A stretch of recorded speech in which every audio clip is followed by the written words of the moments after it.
sabeis vós que os que correm no estádio, todos na verdade correm, mas um só leva o prêmio? Correi de tal maneira que o alcanceis.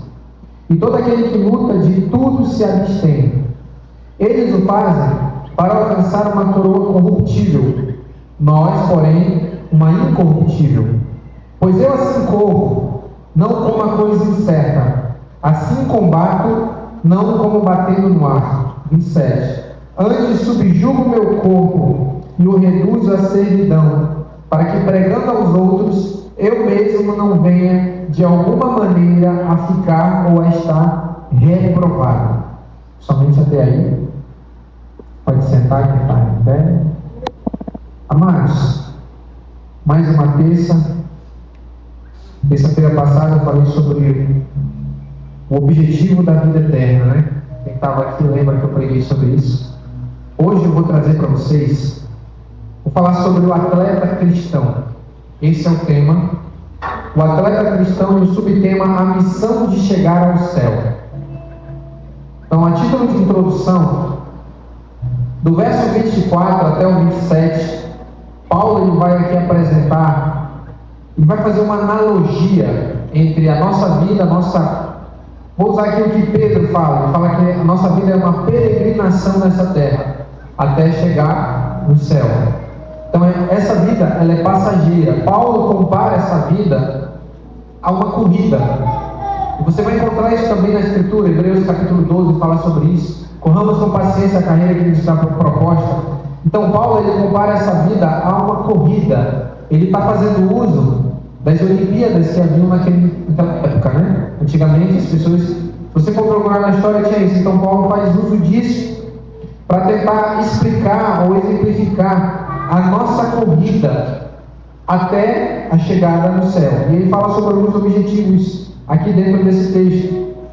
O apóstolo Paulo, ele compara a vida cristã toda ele que eu escrevi a uma corrida. Ele compara cada cristão a um atleta que está participando de uma competição. Assim como os atletas daquele tempo tinham metas a serem alcançadas, os cristãos também têm metas a serem atingidas.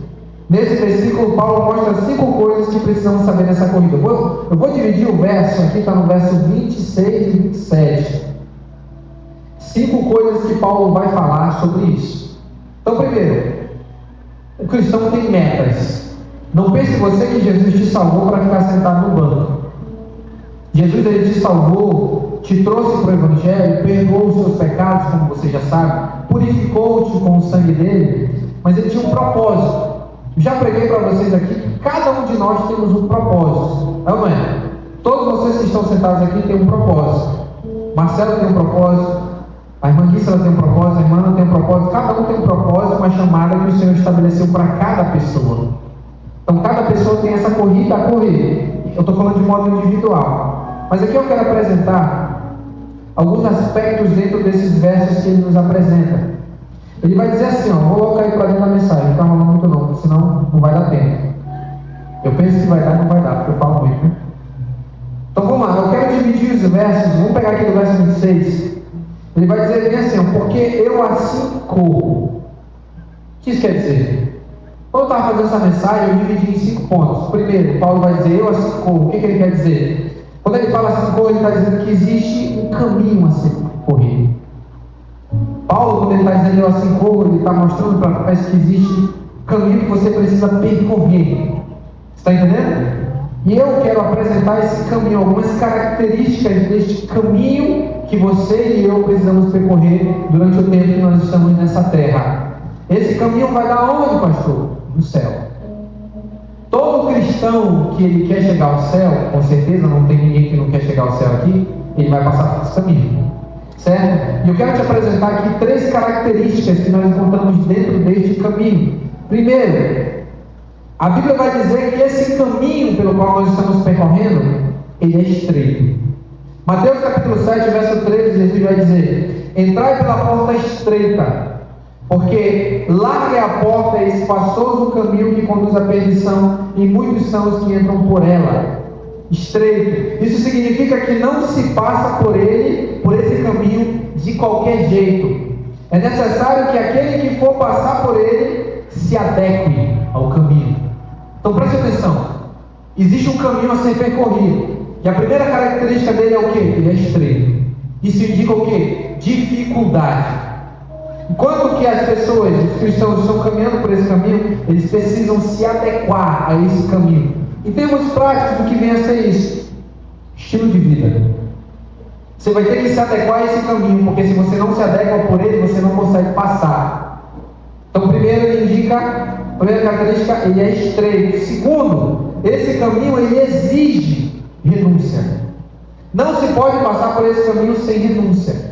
Ninguém que queira passar por esse caminho, não pode passar por ele se não renunciar. Hebreus, capítulo 12, verso 1, está escrito: portanto, nós também, pois que estamos rodeados de uma tão grande nuvem de testemunhas, deixemos todo o embaraço e o pecado que tão de perto nos rodeia, e corramos com paciência a carreira que nos está proposta. Ele apresenta também um caminho, e nesse caminho ele vai dizer: deixa o embaraço. O que é esse embaraço? O que tu acha que é embaraço? Perceba que ele divide no texto embaraço e pecado. Embaraço não é pecado. Você está conseguindo entender? Embaraço, o que é? São coisas que te atrapalham de ter uma performance dentro desse caminho. Você está entendendo? Então, vamos lá. Vamos analisar. O que poderia ser um embaraço na tua vida? Amizades, lugares, vontades, desejos. Então, você precisa fazer uma análise. Tem pessoas que elas vêm para o Evangelho, mas elas não querem abandonar certas coisas. Então tem coisas que estão te prendendo. Você precisa se desprender para que você consiga avançar. É a mesma coisa, vamos dar um exemplo. Um atleta que ele está correndo, ele tem uma roupa específica para correr. Tem?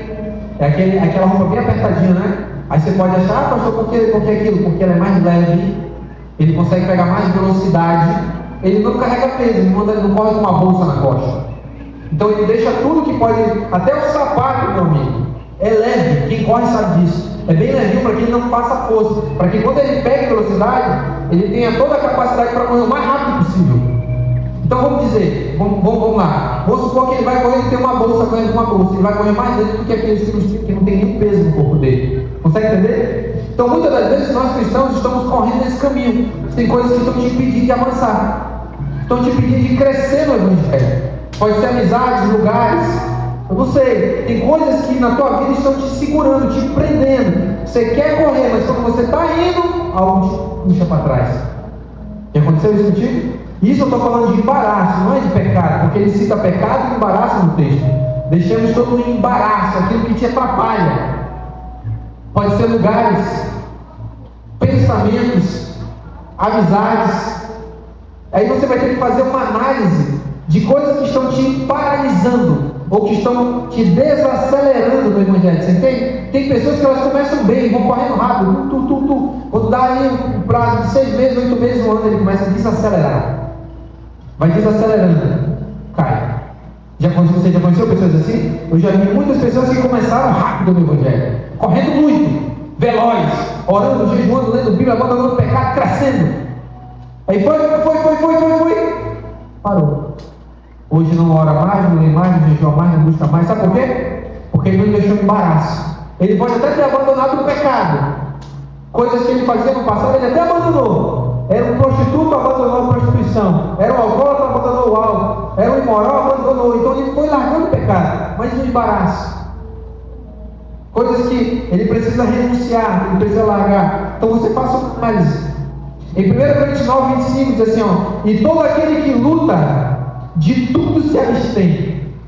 Eles o fazem para alcançar uma coroa corruptível. Nós, porém, uma incorruptível. Paulo está fazendo uma comparação.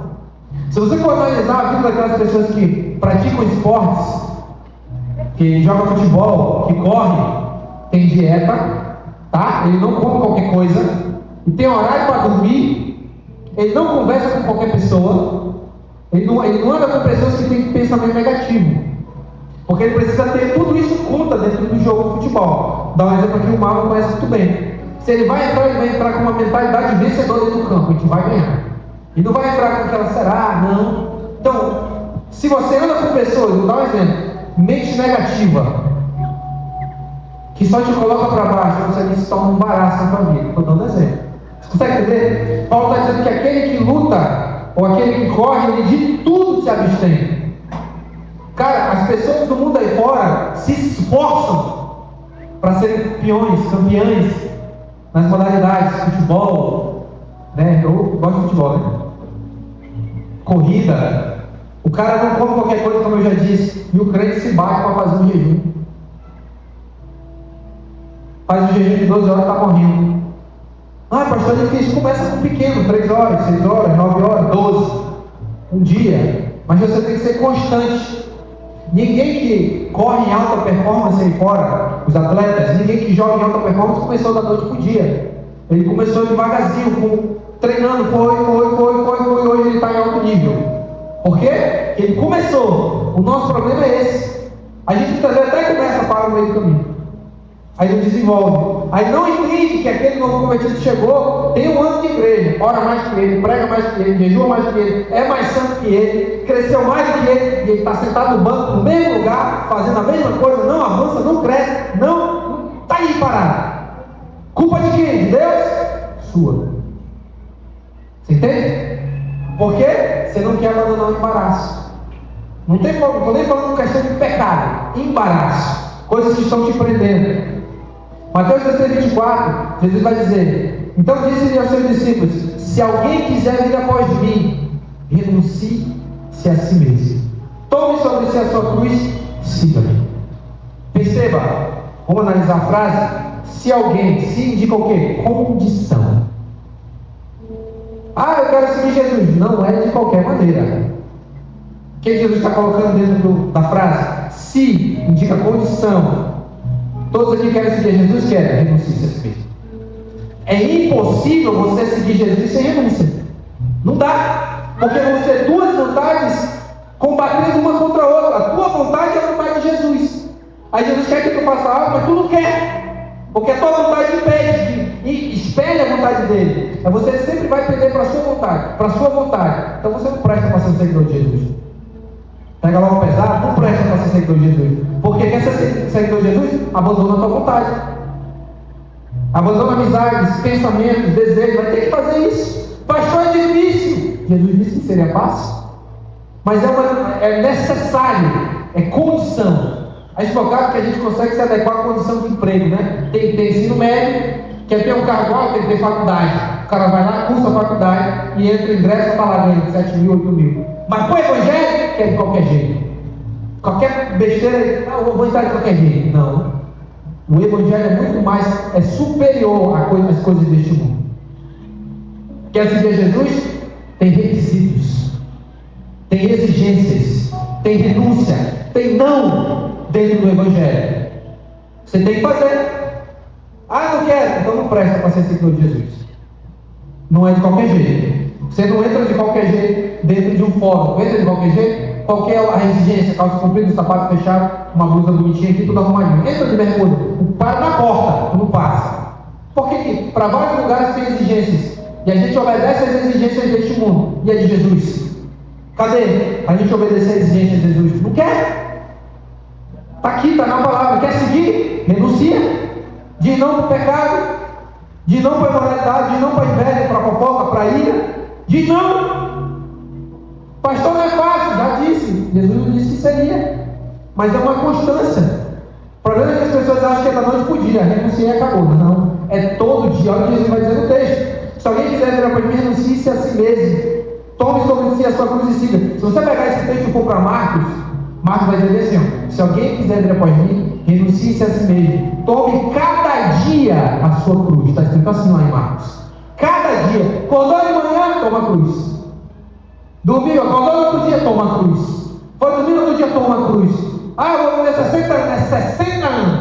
Todos os 365 dias tomando a cruz. Não é só uma vez. A gente acha que eu já tomei a cruz, Jesus.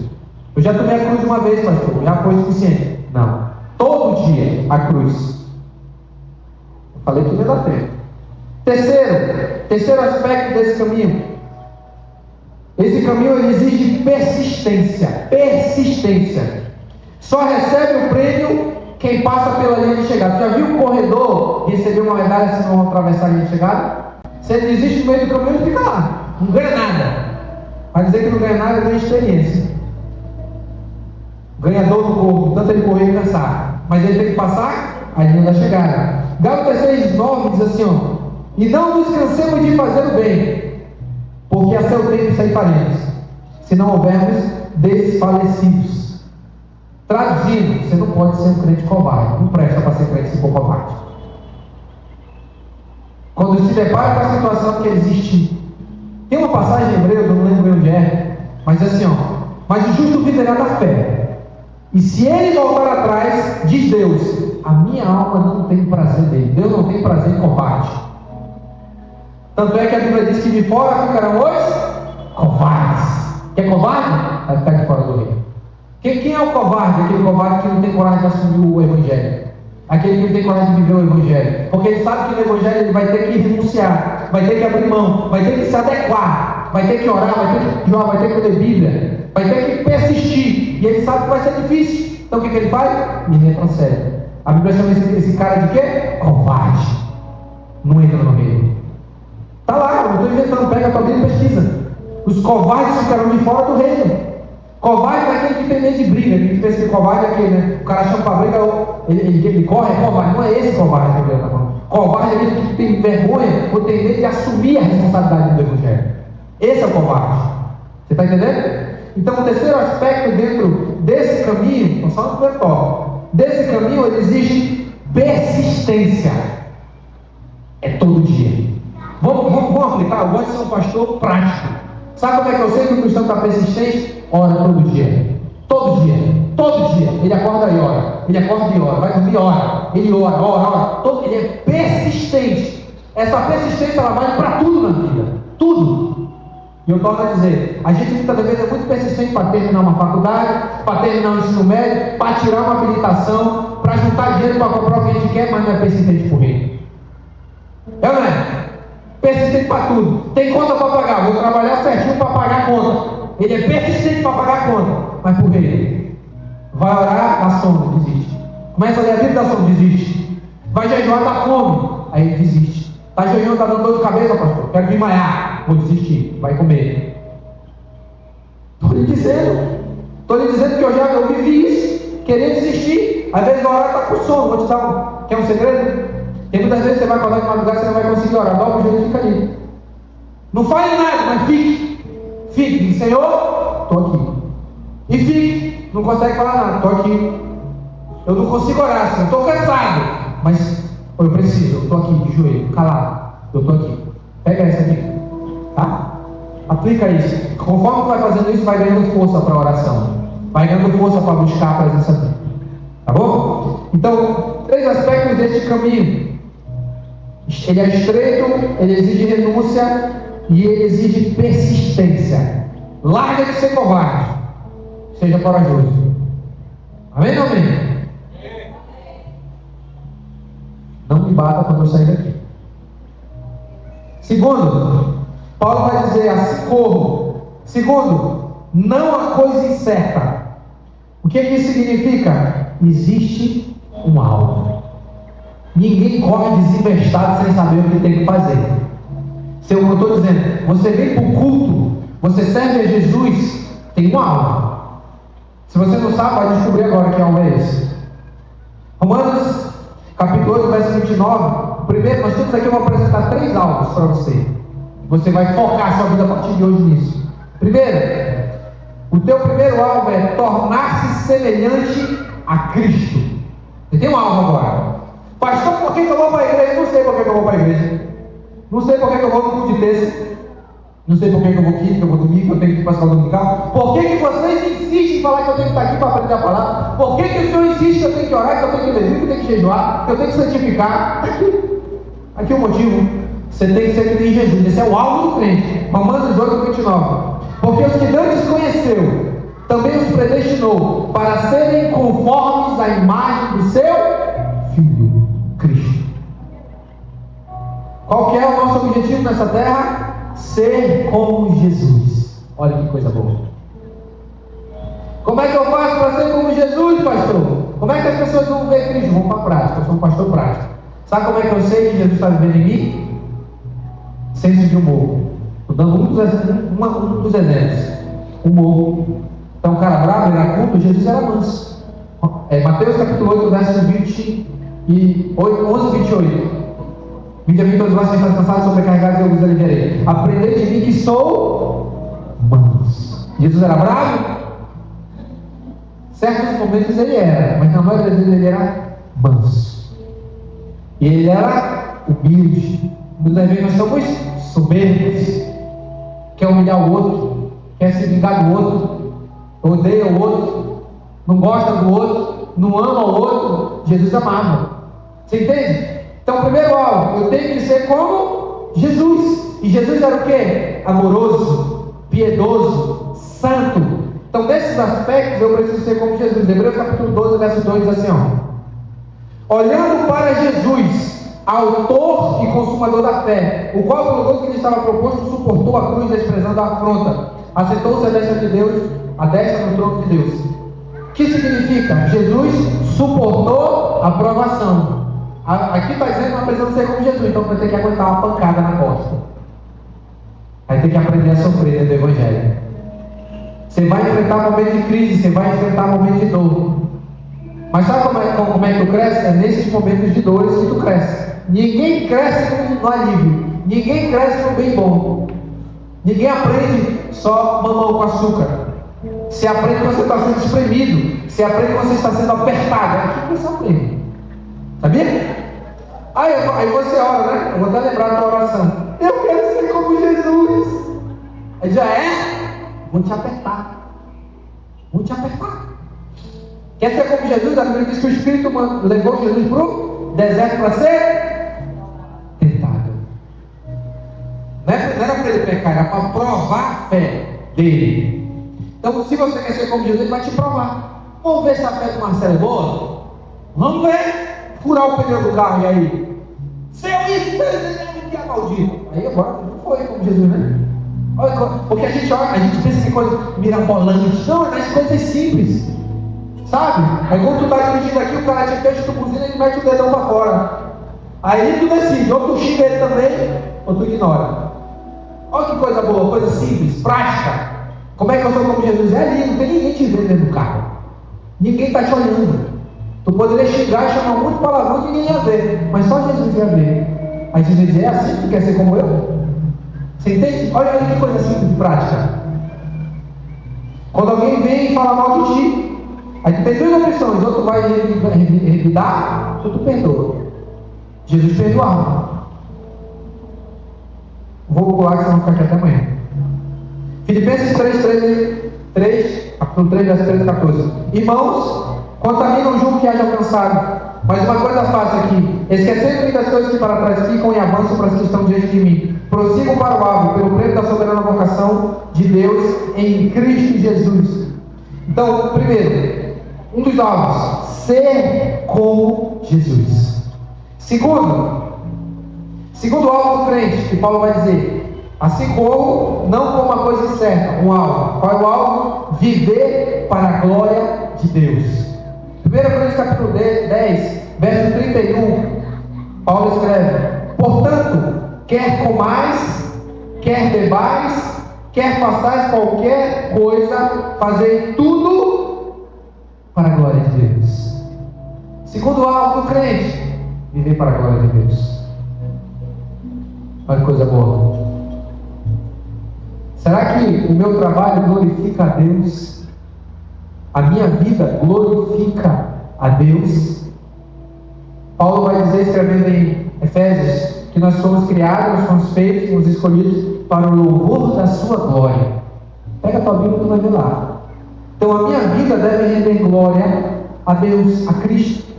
Jesus vai dizer bem assim, que nós somos sal da terra e luz do mundo, e as nossas obras devem ser vistas pelos homens para que eles glorifiquem a Deus.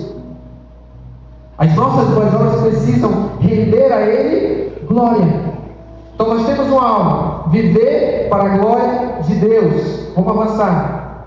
Terceiro alvo do crente: crescer espiritualmente até a maturidade em Cristo. Efésios 4,13. até que todos cheguemos à unidade da fé, ao conhecimento do Filho de Deus, ao homem perfeito, à medida da estatura completa de Cristo. Que significa? É um alvo na sua vida.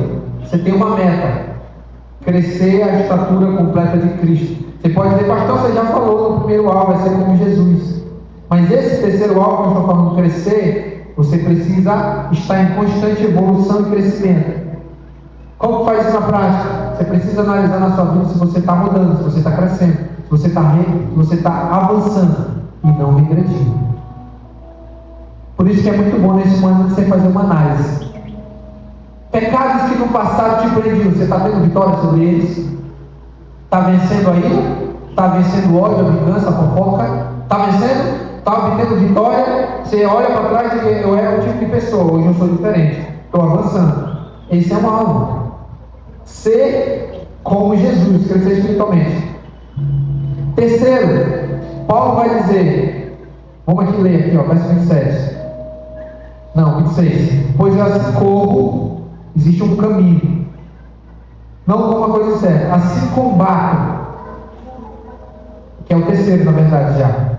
Assim combato, existe uma batalha a ser lutada.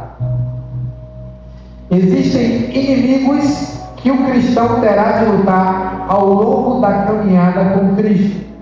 A Bíblia, em certas partes, ela vai dizer que nós somos soldados. Ela vai nos atribuir títulos de que somos embaixadores, somos filhos de Deus, somos sacerdotes. Mas em determinado momento ela vai dizer que nós somos soldados, porque ele vai dizer que nós estamos lutando, combatendo, nós estamos num campo de batalha. Então quando Paulo vai dizer, eu assim combato, ele está fazendo referência a uma luta que precisa ser desenvolvida. Você precisa lutar e batalhar nessa luta. E aqui eu vou apresentar pelo menos 3 inimigos que nós encontramos que são inimigos do crente. Primeiro, você já sabe, Satanás. Efésios 6:12, Paulo escreve, porque não temos que lutar contra carne e sangue, mas sim contra os principados, potestades, contra os príncipes das trevas deste século, contra as hostes espirituais da maldade nos lugares celestiais. Então há uma batalha no campo espiritual que o crente luta. Você sabia que tem muito crente que desconhece isso aqui? Tem alguns que exageram, tudo é o diabo, mas tem outros que ignoram. Não, foi uma coisa que aconteceu, é coincidência. Vou entrar só num aspecto dessa luta, em um aspecto, tá? Senão vou ter que desenvolver isso aqui, vai ficar muito longo. Um aspecto. Muitas das vezes você sofre ataques do diabo na mente. Pensamentos. Você está tranquilão aqui trabalhando, aí surge um pensamento na mente. Aí esse pensamento começa a te assolar. Vamos ser mais prático, vou ser bem prático. Muitas das vezes surge na tua mente lembranças de pecados que tu cometeu no passado, e esses pecados te acusam. Só que a Bíblia diz que eles já foram perdoados, mas isso fica te acusando, e você vai dando, vamos dizer assim, você vai dando trela para aquilo. Aí você vai, demora que está ali triste, abatido, se sentindo inútil, que não presta, que Deus não te ama, aí daí tu não quer mais buscar Deus, que acha que Deus não gosta de ti, e vai. É uma seta que tu não tem entendimento, caiu na lábia do diabo. Porque se tu tivesse com a Bíblia, Romanos 8:1, portanto agora nenhuma condenação há para aqueles que estão em Cristo Jesus. Romanos 5:1, justificados pois pela fé, temos paz para com Deus. Olha que coisa boa. E muitas das vezes Satanás nos ataca na nossa mente, e você não sabe detectar. Você não sabe que ele está te atacando. Aí você pensa que é um pensamento seu. Ou você lembra do passado. A vida que tu tinha pregressa lá no passado, aí vem na tua mente. Aí demora, tu está tentado a querer voltar para aquilo. É ataque. Você entende? Então muitas das vezes você recebe ataque na mente. Então o diabo, ele lança setas. Não estou dizendo que ele lê atualmente ou que ele consegue ver o que tu está pensando. Mas a Bíblia diz que ele lança dardos inflamados. São setas que ele lança no reino espiritual contra a tua vida. E muitas das vezes acerta você. E você não tem conhecimento, mas você aceita as sugestões que o diabo faz na tua mente. Como é que eu luto contra isso, pastor? Palavra. Bíblia. Quando o diabo vem te acusar de pecados do passado, você deve dizer como Jesus disse: está escrito, eu fui justificado, meus pecados foram perdoados. Hebreus capítulo 9, no capítulo 10, Deus lançou os meus pecados no mar do esquecimento, eles foram apagados. Palavra. Segundo inimigo do crente, o mundo. 1 João 2, 15 e 17. Não ameis o mundo, nem o que no mundo há. Se alguém amar o mundo, o amor do Pai não está nele. É tudo que há no mundo: concupiscência da carne, concupiscência dos olhos, soberba da vida. Isso não vem do Pai, mas do mundo. E o mundo passa, é só concupiscência. Mas aquele que faz a vontade de Deus permanece para sempre. Então o mundo, vamos dizer, ele é um inimigo seu. Só tem umas pessoas que elas não conseguem dividir isso aqui, que eu vou fazer essa divisão para você. Existe o mundo e existe a tua carne. Ambos operam no mesmo campo. Porque aqui João está dizendo que tudo que há no mundo, concupiscência da carne, dos olhos, soberba da vida. E os pecados da carne também envolvem concupiscência da carne, dos olhos, soberba da vida. Eles operam no mesmo campo. Qual que é a diferença? A diferença é que o mundo, vamos dizer assim, ele potencializa, ele cria uma cultura sobre essas práticas. Por isso que tu vê em novelas, filmes, ensinos do mundo aí fora que você tem que se deitar e ir para a cama fazer sexo antes do casamento. É o ensino do mundo. Que você tem que curtir a sua vida, fazer o que você quer, viver de qualquer maneira. É ensino do mundo. E a Bíblia? Guardar-se santo para o casamento. Renunciar a sua vida pelo Evangelho. Você entende? Então o mundo é uma ideologia. Você entende a diferença? O mundo, ele prega ideologia. Isso é muito colocado em filmes, né? Em séries, novelas, televisão em si. A mídia propaga esse ensino. É o mundo. Ele te empurra para isso, né? Há uma vida pregressa, há uma vida pecaminosa. É um sistema, é uma ideologia.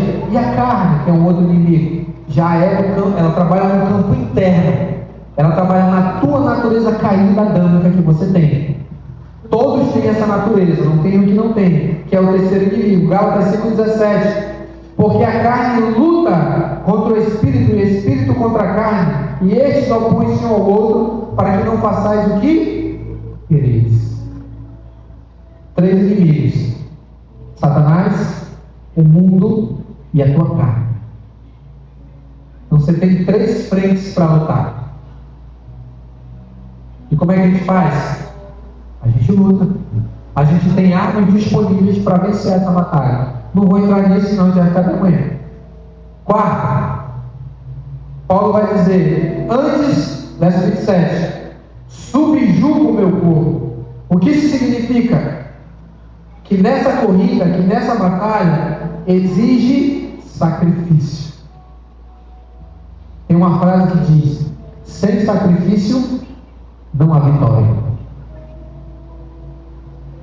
Eu torno a dizer, muitas das vezes sacrificamos por um filho, acordamos para ganhar dinheiro para sustentar o filho, para pagar a conta, para ter uma vida melhor nessa terra, para ter uma formação acadêmica, para conquistar um carro, para conquistar uma casa, e nada dessas coisas é errado. É lícito e precisa ser feito. Só que muitas das vezes nós nos sacrificamos por isso e não sacrificamos pelo reino.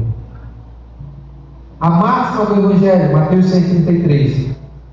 Buscar primeiramente o reino e a sua justiça. E as demais coisas, carro, casa, faculdade, serão acrescentadas. Só que a gente inverte. Coloca as coisas do mundo em cima, as coisas dessa terra, e o reino embaixo. Aí quando sobra tempo, aí que tu ora.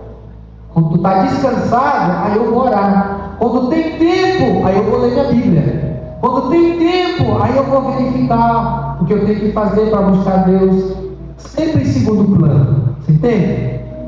Que Paulo está dizendo, antes subjugo o meu corpo, exige sacrifício. Paulo está renunciando prazeres e vontades pessoais que poderiam atrapalhar a sua missão. Ele está se disciplinando espiritualmente. De que maneira isso acontece? Vamos citar duas coisas: oração e jejum. Quando ele fala subjugo o meu corpo, ele está falando diretamente à sua carne. A carne, o seu corpo. Ele subjuga. O que é subjugar? É colocar em submissão. É não atender aos desejos da carne, aos desejos dos pensamentos. Paulo fala em Efésios capítulo 12 que antes, as pessoas que viviam antes do Evangelho, elas viviam segundo a sua carne, segundo os pensamentos, segundo os desejos do seu coração e da sua carne pecaminosa. Agora no Evangelho, você não pode mais se submeter à sua carne. Você precisa fazer sacrifícios no sentido de mortificar a tua carne. Colossenses capítulo 3, verso 5, Paulo escreve assim, mortificai, pois, os vossos membros que estão sobre a terra: a fornicação, a impureza, a afeição desordenada, a vil concupiscência e a avareza, que é a idolatria. E Gálatas 5:24 diz: e os que são de Cristo crucificaram a sua carne com as suas paixões e concupiscências. É uma crucificação diária. Como é que eu faço isso? Vamos para a prática? Oração. Cara, isso aqui vai estar em tudo na tua vida dentro do Evangelho. Não tem Evangelho sem oração. Não tem Evangelho sem jejum. Não tem. Crente que não ora, está morto.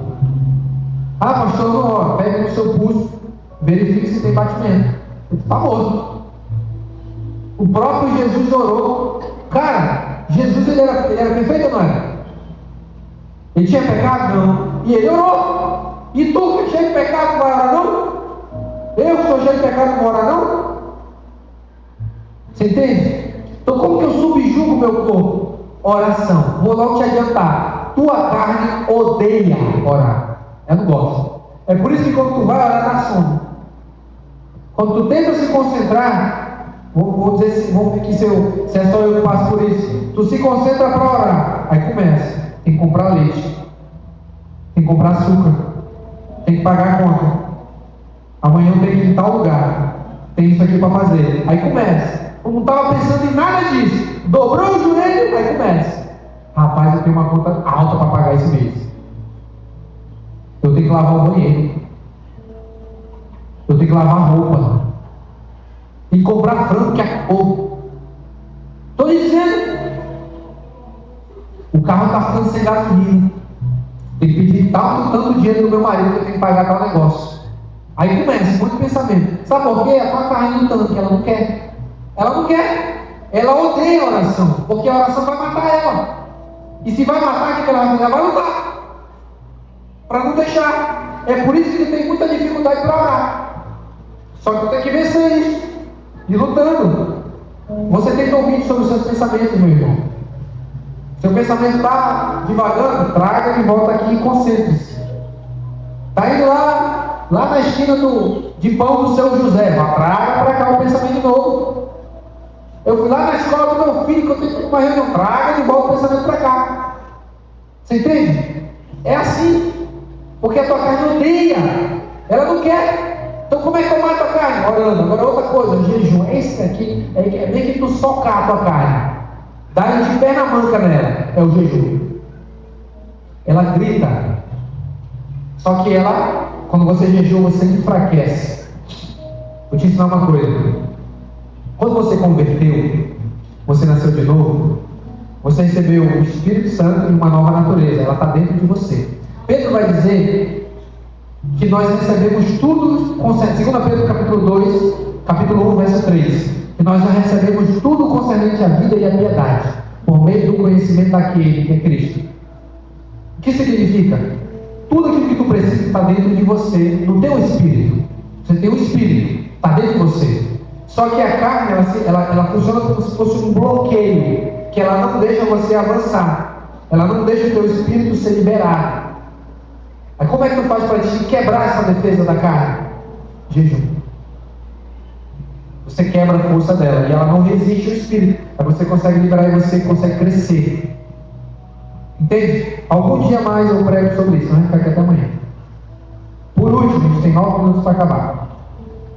Paulo vai dizer: antes subjugo meu corpo e o reduzo à servidão, para que pregando aos outros eu mesmo não venha de alguma maneira a ficar reprovado. O que significa? Paulo está mostrando a possibilidade de queda. Se todas essas coisas que eu acabei de citar para você não forem observadas, se você negligenciar tudo isso que eu estou pregando, subjugar o corpo, lutar para atingir os 3 alvos que eu já ensinei para você, se atentar para as exigências que existem dentro do caminho do Evangelho, se você negligenciar tudo isso, você vai cair e vai morrer espiritualmente. Paulo está levantando a possibilidade de queda. Ele está falando dele. Antes subjugo meu corpo, para que eu, pregando aos outros, não venha de alguma maneira a estar reprovado. Essa reprovação não é reprovação de ministério, é reprovação de vida cristã. Muitas pessoas que ignoraram isso caíram na fé, naufragaram. Eu vou apresentar textos. 1 Coríntios capítulo 10, verso 12. Aquele, pois, que está em pé, ou que pensa estar em pé, cuide, para que não caia. Há a possibilidade de você cair no pecado, você abandonar Cristo.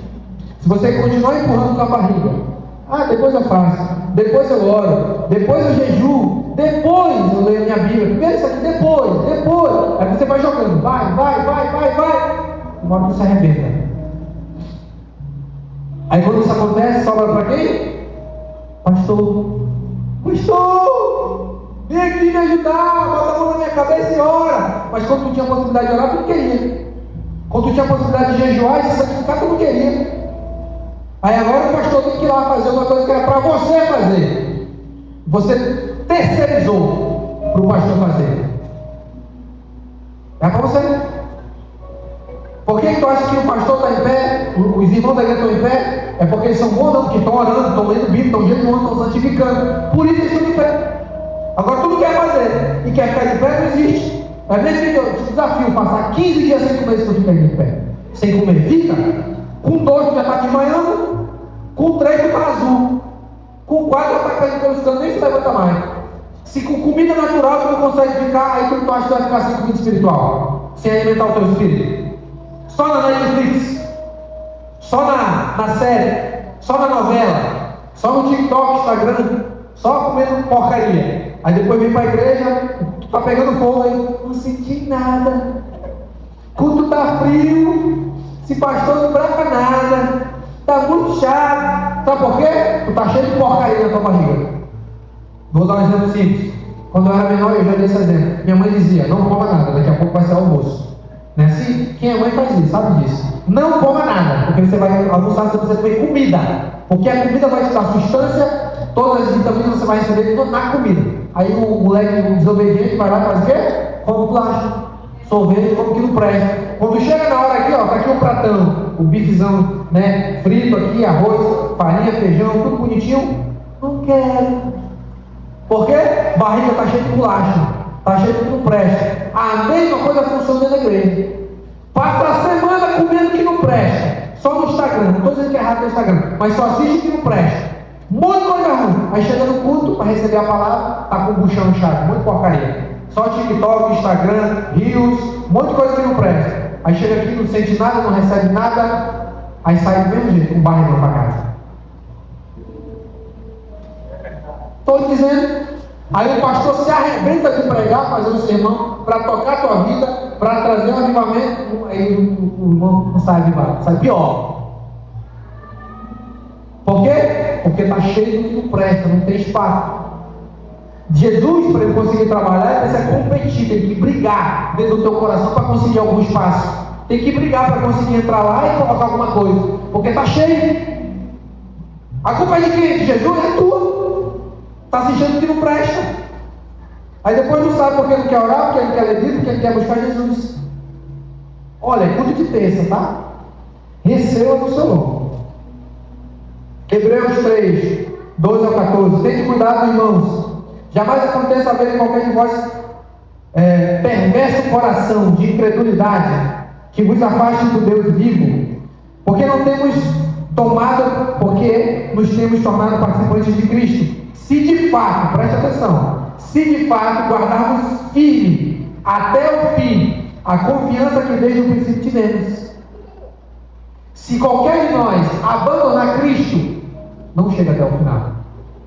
Porque o que o texto está dizendo, se nós tivermos até o fim aquilo que recebemos no início, santidade, a justificação de Cristo, o Espírito Santo está operando. Mas se você já leu aquele texto na Bíblia que diz assim, ó, não extingais o Espírito de Deus. Já leu isso? O que é extingar? É apagar. O Espírito Santo ele funciona como um fogo dentro de você. Conforme você vai jogando lenha. Que lenha é essa? É a Bíblia aqui, ó. Bíblia, oração, jejum, santificação. Aí você vai jogando lenha, o fogo vai. Demora que está queimando tudo. Está queimando a tua carne. Esse fogo tem qual finalidade? Queimar pensamentos maus, desejos maus, desejo da tua carne. Você vai sendo mortificado e vai se parecendo a imagem de Cristo. Você está entendendo? Só que quando você começa a ver TikTok, Instagram, novela, série, começa a ver o que não te alimenta espiritualmente, você vai apagando o fogo. Aí demora a chama passou. Volta alguém chegar aqui, ó. Apagou a chama do irmão. Estou lhe dizendo. Há possibilidade de queda. A gente precisa se atentar a isso. Há possibilidade de queda. Se nós não nos atentarmos para o Evangelho da maneira que ele precisa ser vivido, você vai cair. Não estou profetizando, estou lhe ensinando Bíblia. Você vai cair se você não se atentar. Para de achar que o Evangelho é só vir para a igreja, sentar a bunda e ficar me olhando. Não é isso. O Evangelho requer trabalho. E aqui eu finalizo que eu citei, 2 Pedro 2, do 20 ao 21. Portanto, se depois de terem escapado das contaminações do mundo, se deixarem enredar de novo, o seu último estado se tornará pior do que o primeiro.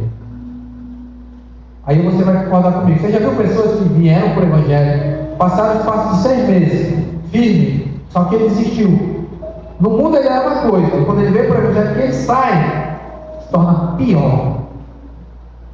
Se arrebenta pior, ele vai mais fundo. Por quê? Jesus disse, se alguém vem para o Evangelho, né, vai dizer assim, ó, havendo o Espírito saído de alguém, né, ele vai para lugares áridos.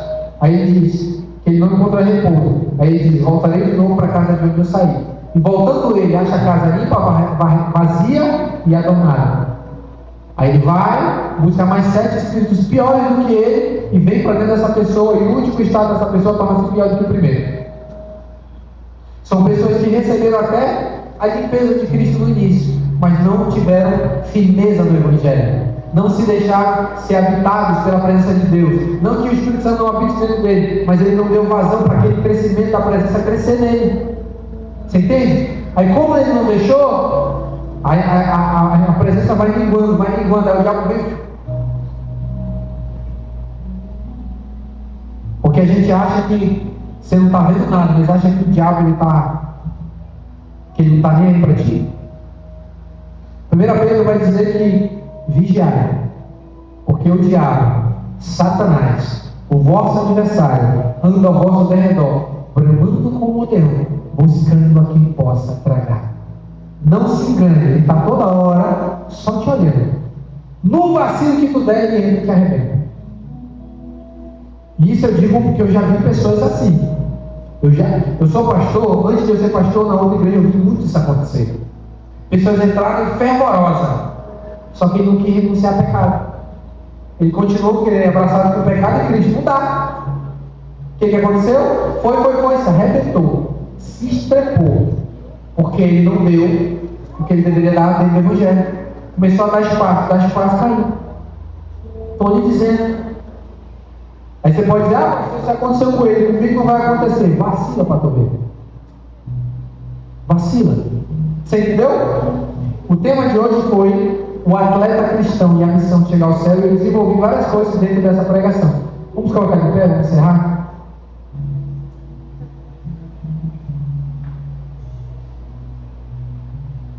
Você entendeu? Você é um atleta. Você está correndo em direção ao céu. Você não chegou no alvo ainda. Ao longo do percurso você tem obstáculos e você precisa ultrapassá-los, vencê-los para chegar na eternidade. Somente aqueles que ultrapassarem, passarem a linha de chegada, vão chegar lá. Amém? Então que você possa continuar firme, caminhando com Cristo.